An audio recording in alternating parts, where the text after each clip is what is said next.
The Boneyard. Short Fictions of the Morbid and Macabre. Volume 2. Written by Jonathan Dunne. Narrated for you by the author.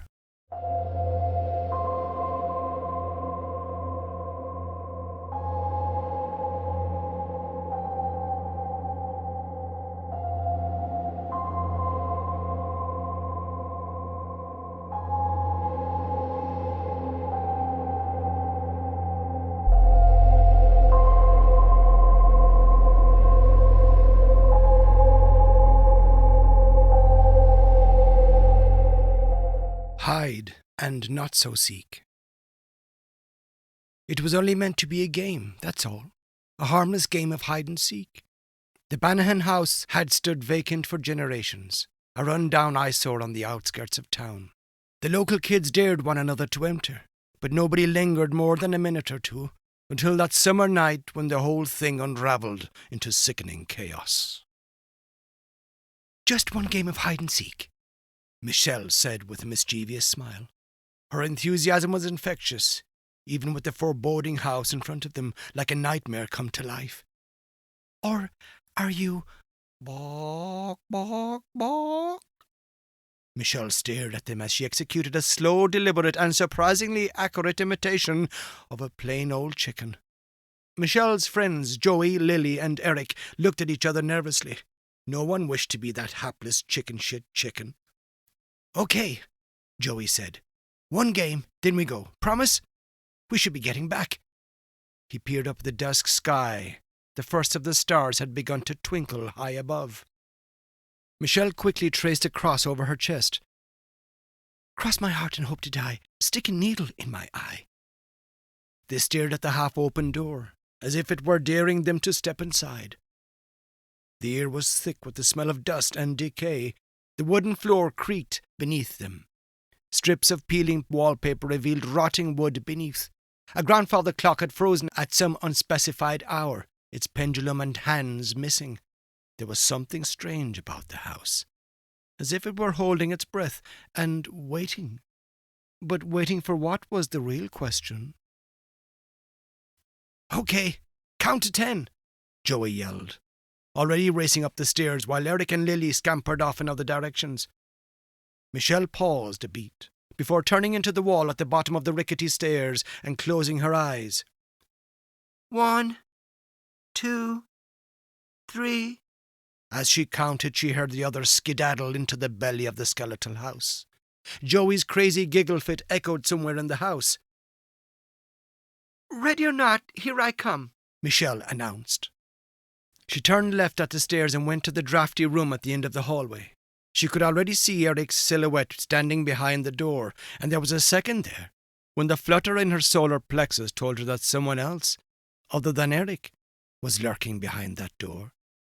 That feeling had crept up on her out of nowhere. She swung back the door and was about to laugh and tell Eric that she almost, when everything shriveled inside her. "Eric?" Eric was standing there in the gloomy shadows behind the door, considering her with a vaguely lost expression, as if he didn't know why he was standing behind the door. It was Eric, and it wasn't. He had aged about 50 years in less than 5 minutes. Deathly pale and unable to find his voice, he struggled to say something to Michelle, but only a creepy, gagging moan came from his dribbling lips. Michelle, on the other hand, had no problem in finding her voice and screamed the old house right down to its foundations. One high-pitched, throat-slashing screech before bounding from the room, crying out for Joey and Lily, who were hiding in other areas of the derelict property on this late summer evening. "Joey, where are you? I want to leave now." Michelle tried to stop herself from going into hysterics, somehow convincing herself that if she maintained a level voice, then she wouldn't alert whatever the hell was behind the door downstairs, pretending to be her good friend Eric. She had heard steps scampering upstairs while she was counting, and she bet any money that she would find Lily up here. So, lightly on her feet, she ascended the creaking staircase. "Lily?" She kept her voice to a whisper.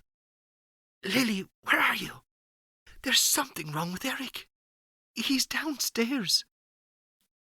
She stalled, listening out for sound coming from anywhere up here on the second floor, and simultaneously scanning for anything coming from the first floor where Eric was. What was left of him? As the horror of seeing her friend as an old man hit her, Michelle began to wonder if there was something in the air in this house that was giving them a rare and fast-acting, super fast-acting, disease. Lily! She turned into a room on the left and froze when she saw Lily's Converse trainers sticking out from the bottom of the bed, comprising of an iron frame and a rotting mattress sitting on a bed of popped and broken springs. It was as if Lily didn't realize that Michelle could see her.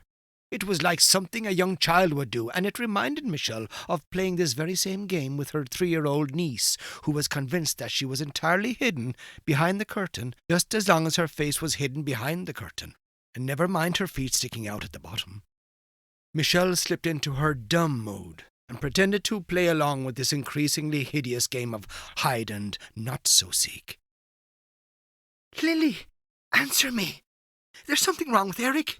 He's gone all But Michelle's words tapered off as something dawned on her. The legs visible at the bottom of the bed, rather the ankles and trainers, didn't move an inch, even when Michelle told her about Eric downstairs. She would have panicked if that had been her under the bed, a complete claustrophobic meltdown. No, Michelle could have been looking at a mannequin, dressed in Lily's jeans and Converse trainers. Suddenly, Michelle wanted to run from that room. Summoning everything inside her, she slowly lowered herself to see Lily's unmoving silhouette beneath the bed. But there was something off about her outline, especially about the head area. "Lily? What's wrong?" She pulled out her phone and tapped on her flashlight to light up the underside of the bed, and was sorry she did. Lily was under there all right. Only just like Eric, she had aged into something horrible. A balding, wrinkled thing stared into the lead light of her phone. It was still her friend with her childish face, but an ancient thing was now superimposed over Lily's bright, ruddy features. She reached for Michelle. Michelle screamed and fell backwards, hitting her head on the wall. She scrambled to get to her feet as that abomination came from beneath the bed, pulling and dragging itself as if it were a desiccated Egyptian mummy crawling from its resting place. She fell out into the hallway, ran and tripped herself on the landing, and tumbled headfirst down the stairs. Miraculously, she succeeded in protecting herself and rolled down the steps. "Joey!" she cried as she tumbled. "Get out!" She crash-landed at the bottom of the stairs, calling out for Joey, but there was no sign of him. "Joey, the fucking game is over! It's over! There's something wrong with this place!" Her voice rang out through the emptiness. Eric, a hunched and trembling thing, appeared from the room where she'd found him. At the same time, Lily came into view at the top of the stairs and began to descend, but for some reason, and this is what sent Michelle into shutdown, Lily chose to come down the stairs on all fours, head first, animal-like. Now Eric was closing in on her left, while Lily crept down the stairs, to her right. What came next happened in a dizzying flurry. A face appeared from a small cupboard under the stairs, which Michelle hadn't noticed until now. "Mitchie!" Michelle cried out with joy, but more relief than anything else. Only Joey called her Mitchie. "Joey!" Michelle screeched. "In here," the boy called. "We can hide in here." In that chaotic moment, Michelle was all confused. Did Joey think the game of hide-and-seek was still going on? But not having any choice, she opted for the cupboard under the stairs. In blind panic, Michelle bolted by the thing, called Lily, that had just arrived at the bottom of the stairway and ducked inside the tiny space with Joey. But her heart sank the moment she crouched next to him. And that creeping sensation came in the form of silence from Joey, and a strange stillness radiating from her friend. She assumed he would have slammed the small door behind her the moment she was in, but he'd left it open. Joey, close the door. They're going to..." "Come in," were the exact words that never came from Michelle's mouth, but were the same words that came from Joey instead, in Joey's new, cracked voice. "Come in," he invited the others who were standing outside the door. Michelle could see their bowed legs and crooked feet from her position, filling out the same clothes and shoes her real friends were wearing just minutes ago. Nauseous and shaking, Michelle brought her phone's beam of light to Joey's face, outside in the hallway. Her single scream echoed through the vacant chambers. That was now a Halloween mask, a sick latex version of his face. Lily and Eric crouched down to come inside and join Michelle and what was now Joey. She watched their 3 grimacing faces, relishing sick delight. Lily turned to Michelle. Now it's your turn to hide.